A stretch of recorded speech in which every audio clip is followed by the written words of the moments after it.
ನಮಸ್ಕಾರ. ವರ್ಣಕಲಾ ನಿಕೇತನ ಚಾನಲ್ಗೆ ತಮ್ಮೆಲ್ಲರಿಗೂ ಆಧಾರದ ಸ್ವಾಗತ. ಇವತ್ತು ನಾನು ನಿಮ್ಗೊಂದು ವಿಷಯ ತಿಳಿಸೋಣ ಅಂತ ಬಂದಿದ್ದೀನಿ. ಈಗ ನಾನು ಯೂಟ್ಯೂಬ್ ಚಾನಲ್ ಓಪನ್ ಮಾಡಿರೋ ಉದ್ದೇಶ ಇಷ್ಟೇ. ಇದು ನನ್ನದೊಂದು ಪ್ಯಾಷನ್ ಇತ್ತು, ಏನೋ ಒಂದು ತೋರಿಸ್ಬೇಕು ಮೊದಲಿಂದ ಅಷ್ಟೇ. ಏನಾದರೂ ನಾನು ತಿಳ್ಕೊಂಡಿದ್ದು ನಾಲ್ಕು ಜನಕ್ಕೆ ಹೇಳೋದು ನನ್ನ ಅಭ್ಯಾಸ. ಈಗ ವಿಡಿಯೋ ಒಳ್ಳೆ ಇರೋ ಒಂದು ಅವಕಾಶ ಇರೋದ್ರಿಂದ ನಾನು ಈ ವಿಡಿಯೋನ ನಾನು ಸೆಲೆಕ್ಟ್ ಮಾಡ್ಕೊಂಡಿದ್ದೀನಿ. ಒಳ್ಳೊಳ್ಳೆ ಕಡೆ ಹೋಗೋದು ಏನೋ ನನಗೆ ಇಷ್ಟ ಆಗಿತ್ತು. ಅಲ್ಲಿ ಅಥೆಂಟಿಕ್ ಆಗಿ ಪ್ರಾಂಪ್ಟ್ ಆಗಿ ಯಾರು ವರ್ಕ್ ಮಾಡ್ತಾರೆ ಆ ವರ್ಕ್ಮೆನ್ಶಿಪ್ಗೆ ಮತ್ತು ಅವ್ರ ಡೆಡಿಕೇಶನ್, ನಿಜವಾಗಿಯೂ ಅಲ್ಲಿ ಒಂದು ಕೆಲಸ ಕಾರ್ಯ ನಡೀತಾ ಇದ್ದಾಗ ಅಲ್ಲೆಲ್ಲ ಹೋಗಿ ನಾನು ಶೂಟ್ ಮಾಡಿಕೊಂಡು ಎಲ್ಲರಿಗೂ ತಿಳಿಸೋಣ ಅನ್ನೋದು ನನ್ನ ಉದ್ದೇಶ ಆಗಿತ್ತು ಈ ಚಾನಲ್ ಮುಖಾಂತರ. ಹಾಗಾಗಿ ನಾನು ಏನೇ ಇಷ್ಟುವರೆಗೂ ಕಳೆದ ಎಪಿಸೋಡ್ಸ್ ಎಷ್ಟು ತೆಗೆದಿದ್ರು ಸಹ ಇನ್ನು ಮುಂದೂ ಸಹ ನಾನು ಯಾವುದೇ ಒಂದು ಚಾರ್ಜ್ ಮಾಡೋದಿಲ್ಲ ನನ್ನ ಯೂಟ್ಯೂಬ್ ಚಾನಲಲ್ಲಿ ನಾನೇನಾದರೂ ತಿಳಿಸ್ಬೇಕಾದ್ರೆ. ಹಾಗಾಗಿ ದಯವಿಟ್ಟು ವೀಕ್ಷಕರು ಇದರ ಮನಸ್ಸಲ್ಲಿ ಇಟ್ಕೋಬೇಕು. ನಾನು ಯಾವುದೇ ಒಂದು ವಿಧವಾದಂತಹ ಚಾರ್ಜ್ ಇದಕ್ಕೆ ಮಾಡೋದು ಇಲ್ಲ, ತಗೊಳ್ಳೋದೇ ಇಲ್ಲ. ಅದು ನನಗಾಗಿ ಇಷ್ಟ ಆಗಬೇಕು, ಅಲ್ಲಿ ನನಗೆ ತೃಪ್ತಿ ಆಗಬೇಕು. ಆ ಕೆಲಸದಲ್ಲಿ ಯಾರ ಹೆಣ್ಮಕ್ಳಾಗಲಿ ಗಂಡ್ಮಕ್ಳಾಗಲಿ ಯಾರೋ ಒಂದು ಕೆಲಸ ಮಾಡಲಿ, ಅದು ನನಗೆ ಇಷ್ಟ ಆಗಬೇಕು. ನನಗೆ ಇಷ್ಟ ಆದಲ್ಲಿ ಮಾತ್ರ ನಾನು ತೆಗೆಯೋದು. ಹಾಗಾಗಿ ಇದನ್ನು ನೀವು ಗಮನದಲ್ಲಿ ಇಟ್ಕೋಬೇಕು.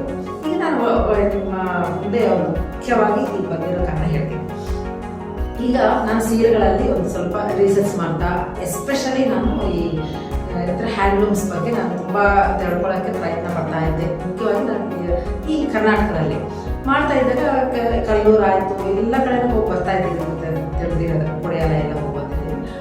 ಅದರ ನಂತರ ಈಗ ಮೊಳಕಾಲ್ಮೂರು ಹೋಗೋಣ ಅಂತ ಅಂದ್ಕೊಂಡಿದ್ದೆ. ಮೊಳಕಾಲ್ಮೂರು ಹೋಗೋಕ್ಕೆ ಮುಂಚೆ ಸ್ವಲ್ಪ ನಾನು ಯಾವಾಗಲೂ ಅಷ್ಟೇ ಗ್ರೌಂಡ್ ವರ್ಕ್ ಮಾಡ್ತೀನಿ. ಮಾಡುವಾಗೆಲ್ಲ ವಿಚಾರಿಸ್ಕೊಂಡು ಇದು ಮಾಡಿದಾಗ ಅಯ್ಯೋ ಮೊಳಕಾಲ್ಮೂರಲ್ಲಿ ಅಷ್ಟೊಂದು ಒಳ್ಳೆ ಕ್ವಾಲಿಟಿ ಇಲ್ಲ, ಮೊದಲ ಥರ ಇಲ್ಲ. ಹಾಗಾಗಿ ಕೆಲವೊಂದು ನೆಗೆಟಿವೇ ಜಾಸ್ತಿ ಬಂತು ನನ್ನ ಮನಸ್ಸಿಗೆ. ಆದರೂ ನನಗೆ ಬಿಡಲಿಲ್ಲ. ಯಾಕಂದರೆ ನೆಗೆಟಿವ್ ಅಂತ ತಿಳ್ಕೊಳಕ್ಕಾದ್ರೆ ನಾನು ಹೋಗ್ಬೇಕಲ್ವ. ಯಾರೋ ಮಾತು ಕೇಳಿದ್ದು ನಿಜ ಅಂತ ಅನ್ಕೊಳ್ಳೋದು ನನ್ನ ಉದ್ದೇಶ ಆಗಿರಲಿಲ್ಲ. ಹಾಗಾಗಿ ನಾನೇನು ಮಾಡಿದೆ, ಮೊಳಕಾಲ್ಮೂರು ಹೋಗೋಣ ಅಂತ ಸ್ವಲ್ಪ ಎಲ್ಲ ವರ್ಕ್ ಮಾಡಿ ಸ್ವಲ್ಪ ತಿಳ್ಕೊಂಡ ನಂತರ ನನಗೆ ನಿಜವಾಗ್ಲೂ ಮೊಳಕಾಲ್ಮೂರು ಹೋಗಿಲ್ಲ ಅಂತಂದರೆ ಒಂದು ಏನಂದರೆ ಒಂದು ವಜ್ರ ವೈಡೂರ್ಯಗಳನ್ನು ನಾನು ಕಳ್ಕೊತಾ ಇದ್ದೀನಿ ಅಂತ ಅನಿಸುತ್ತೆ. ಅಷ್ಟು ಖುಷಿ ಆಯಿತು. ನಾನು ಏನು ಸ್ಟೇಟ್ಮೆಂಟ್ ನಾನು ಕಿವಿನಲ್ಲಿ ಕೇಳಿಸ್ಕೊಂಡಿದ್ದೀನೋ ಅದಕ್ಕೆ ಫುಲ್ ಆಪೋಸಿಟ್ ಇತ್ತು ನಾನು ಹೋದ ಕಡೆ. ಎಷ್ಟು ಚೆನ್ನಾಗಿದೆ ಅಂತಂದರೆ ಅಷ್ಟು ಕ್ವಾಲಿಟಿ, ಅಷ್ಟು ಪ್ರೈಸ್ ಅಂತೂ ತುಂಬ ರೀಸನಬಲ್.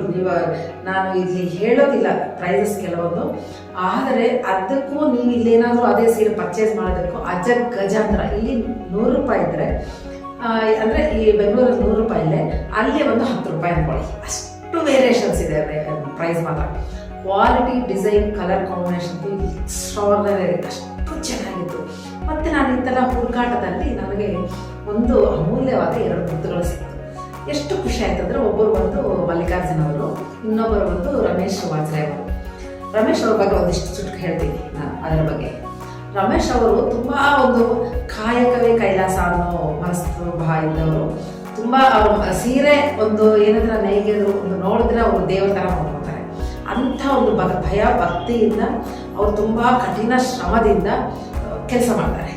ಮಾಡಿದಲ್ಲ ನಿಮ್ಗೆ ಗೊತ್ತಾಗುತ್ತೆ, ನೀವೇನಾದರೂ ಮುಂದೆ ಹೋಗಿ ಅಲ್ಲಿ ನೋಡೋಕೆ ಗೊತ್ತಾಗುತ್ತೆ. ವರ್ಕ್ಮೆನ್ಶಿಪ್ಪು ಎಷ್ಟು ಚೆನ್ನಾಗಿದೆ. ಅವರು 1 ಗ್ರಾಮ್ ಗೋಲ್ಡಲ್ಲಿ ಹಾಕಿ ಎಳಿತಾರೆ. ಆ ಕ್ವಾಲಿಟಿ ನಾನೆಲ್ಲೂ ನೋಡಿಲ್ಲ ವೀಕ್ಷಕರೇ, ಅಷ್ಟು ಚೆನ್ನಾಗಿದೆ. ನಾನು ಯಾವಾಗಲೂ ಹೇಳ್ತಾ ಇದ್ದೆ ಇದು ಚೆನ್ನಾಗಿದೆ, ಇದು ಚೆನ್ನಾಗಿದೆ ಅಂತಂದರೆ ಮುಂದಕ್ಕೆ ಗ್ರಾಫ್ ಹೇಳ್ತಾ ಇದೆ. ಹಾಗೆ ಮತ್ತೆ ಅದು ಪಾಯಿಂಟ್ ಹೇಳ್ತಾ ಇದ್ದೀನಿ. ತುಂಬಾ ಚೆನ್ನಾಗಿದೆ ಮೊಳಕಾಲ್ಮೂರಿನಲ್ಲಿ. ಹಾಗಾಗಿ ಅವರು ಮಾಡೋದಲ್ಲದೆ ಅವರು ಈಗ ರಾಜ್ಯ ಪ್ರಶಸ್ತಿಯನ್ನು ಪಡೆದಿದ್ದಾರೆ.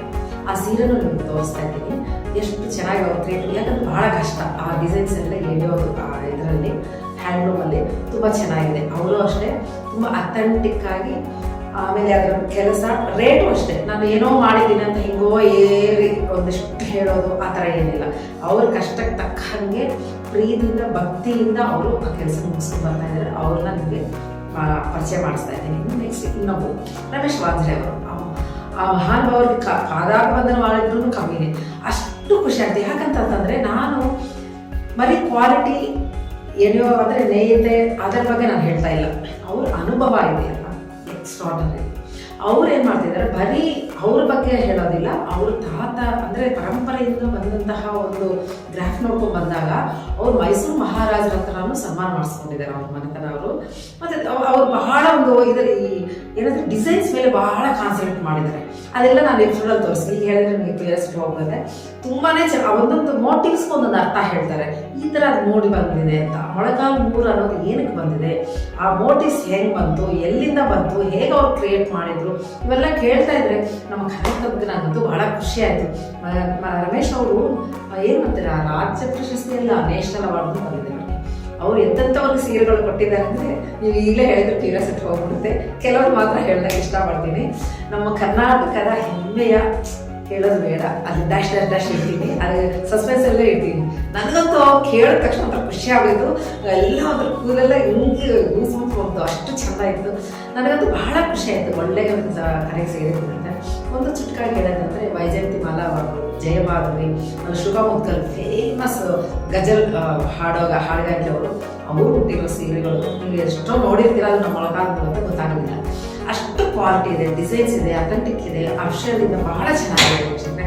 ಹಾಗಾಗಿ ನೀವು ಖಂಡಿತ ನಾನಿನ್ನೂ ರಮೇಶ್ ಅವ್ರ ಜೊತೆ ಹೇಳಬೇಕು ಅಂತಂದರೆ, ಅವ್ರನ್ನ ನಮ್ಮ ಮೊಳಕಾಲು ಮೂರೇ ನೇಕಾರಿಗೆ ಭೀಷ್ಮ ಅಂತ ಹೇಳ್ತೀನಿ. ಅಷ್ಟು ಚೆನ್ನಾಗಿದೆ, ಇಷ್ಟು ಚುಟುಕಾಗಿ ಹೇಳ್ತೀನಿ ಇವರ ಬಗ್ಗೆ. ಮತ್ತು ಇವರ ಏನಂದ್ರೆ ಸೀರೆಗಳನ್ನೆಲ್ಲ ನಾನು ನೋಡ್ತೀನಿ. ಈಗ ನೆಕ್ಸ್ಟ್ ನಾಳೆ ನಮ್ಮದು ಮಲ್ಲಿಕಾರ್ಜುನ ಅವ್ರದ್ದು ನಮ್ಮದು ತೋರಿಸ್ತಿದ್ದೀವಿ. ನೆಕ್ಸ್ಟ್ ಬರುವ ಸೋಮವಾರ ನಮ್ಮ ಭೀಷ್ಮ ರಮೇಶ್ ವಾಜ್ರೆ ಅವ್ರನ್ನ ನೋಡ್ತೀರಾ, ತಪ್ಪದೇ ನೋಡಿ.